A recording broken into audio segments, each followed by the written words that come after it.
So I was thinking about what makes these massive city-sized ships actually work. We talk about the giant engines and the propellers, but what about the little guys? It turns out valves are the unsung heroes of marine engineering. Seriously, they're like the traffic cops for all the liquids and gases flowing through the ship's veins.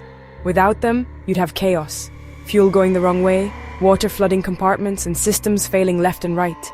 They are absolutely critical, but most people don't even know they're there, which is why I think they are so cool. Today we're going on a deep dive into the 4 most important types of valves you'll find on any ship. We're talking butterfly, gate, ball, and check valves. We're not just going to look at pictures. We're going to break down exactly how each one works, what makes it unique, and why a ship's engineer would choose one over the other. I even built some oversized models so you can see the inner workings for yourself. It's going to be awesome. And this isn't just some random engineering trivia. Understanding how these valves function is fundamental to keeping a ship operating smoothly and, more importantly, safely. The lives of the crew and the integrity of a multi-million-dollar vessel can literally depend on the right valve being in the right place and working correctly. So if you've ever been curious about the hidden tech that keeps the world's shipping fleet afloat, you are in the right place. Let's get into it. Alright, first up is the butterfly valve. And the name is actually pretty perfect. If you look at this model I built, you can see why. Right in the middle of the pipe, there's this thin disc. When the valve is open, the disc is turned parallel to the flow, so the fluid can just rush right past it, kind of like a butterfly's wings being open. But to close it, you just give the handle a quarter turn, and bam, the disc rotates 90 degrees and completely blocks the pathway. It's that simple and that fast. The real genius of the butterfly valve is its design. It's incredibly compact and lightweight. On a ship, space and weight are always at a premium. You can't just build a bigger room if you need more equipment. So, having a valve that does its job without taking up a ton of space is a huge win. They can be squeezed into tight spots in the engine room or along complex piping systems where a bulkier valve just wouldn't fit. It's a classic example of brilliant, efficient engineering. Now, you might be thinking, Mark, that thin disc doesn't look very strong. How does it stop a massive flow of water or fuel?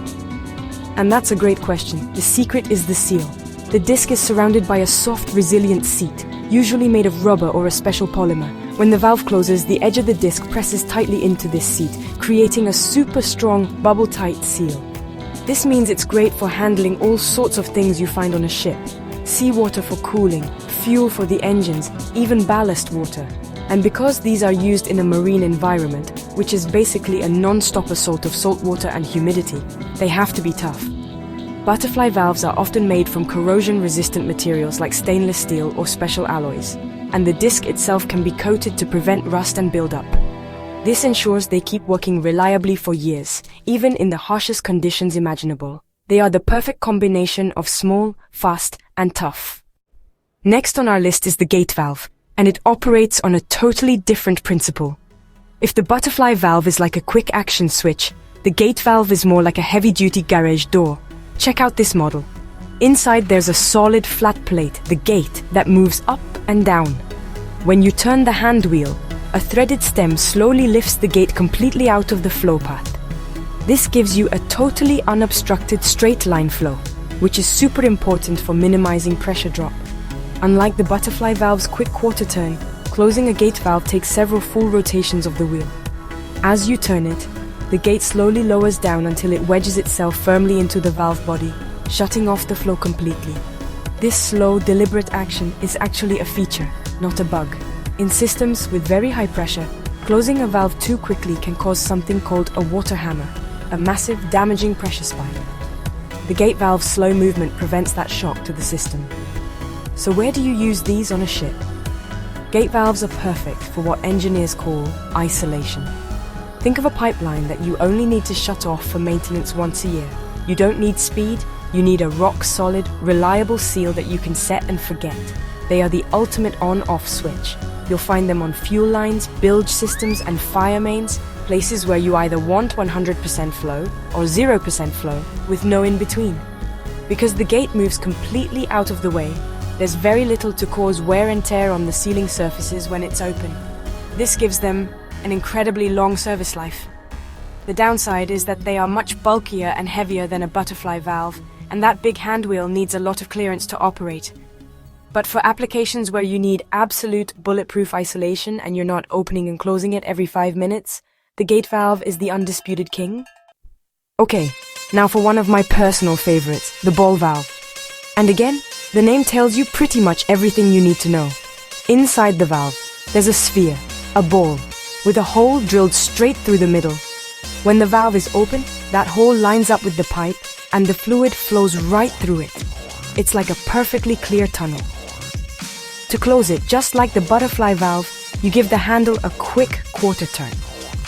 This rotation turns the ball 90 degrees, so the solid part of the sphere now blocks the pipe. The flow stops instantly. The beauty of this design is its simplicity and durability. The sealing surfaces are these two circular seats that press against the smooth, polished ball. Because the ball is so perfectly round and the seats are well supported, they create an incredibly reliable seal, and they don't wear out easily. It's just a fantastic, robust design. What makes ball valves so versatile on a ship is their ability to handle both on-off functions and throttling. Throttling is when you need to precisely regulate the amount of flow, not just stop it completely. While they're best for on-off, you can position the ball partway open to control the flow rate, which is useful in certain systems like fuel transfer or some cooling water lines. This flexibility makes them a real workhorse in marine engineering. Furthermore, their simple quarter-turn action makes them perfect for automation. You can easily attach an electric or pneumatic actuator to the stem to open and close the valve remotely from a control room. On a modern, highly automated ship, this is a massive advantage. You'll see automated ball valves all over the place, controlling everything from ballast water systems to fuel purifiers. They offer long life, a great seal, and the option for easy automation, making them a go-to choice for engineers.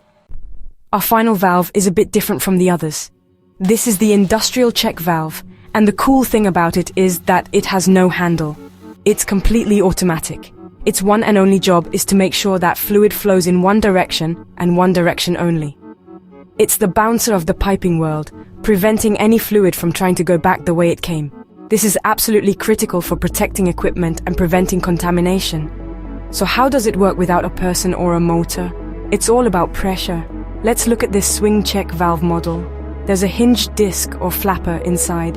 When fluid flows in the correct direction, the pressure pushes the disc open, allowing the fluid to pass through easily. It's like pushing open a saloon door. The flow itself holds the valve open. It's a beautifully simple and passive system. But if the flow stops, or more importantly, tries to reverse, that's when the magic happens. The back pressure from the fluid, combined with gravity in this case, immediately slams the disc shut against its seat. The backward flow is instantly stopped in its tracks. This prevents, for example, wastewater from a sanitation system from flowing back into the clean water supply, which would be a disaster. It also protects pumps from being damaged by backflow when they're shut off. You'll find check valves everywhere on a ship, acting as silent, tireless guardians. They're in bilge discharge lines to stop seawater from flowing back into the ship, on the discharge side of almost every pump, and in compressed air systems. They are essential for maintaining the integrity and safety of countless systems. They don't get any awards for being fancy, but without the simple, reliable function of the check valve, a modern ship simply could not operate safely. So, there you have it, the butterfly gate ball and check valves. They might just look like simple plumbing fixtures, but as we've seen, they are the sophisticated and essential components that control the very lifeblood of a ship.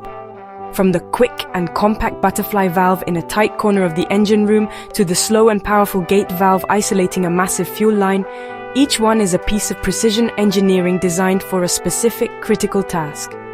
They are the heartbeat of the ship's complex circulatory system.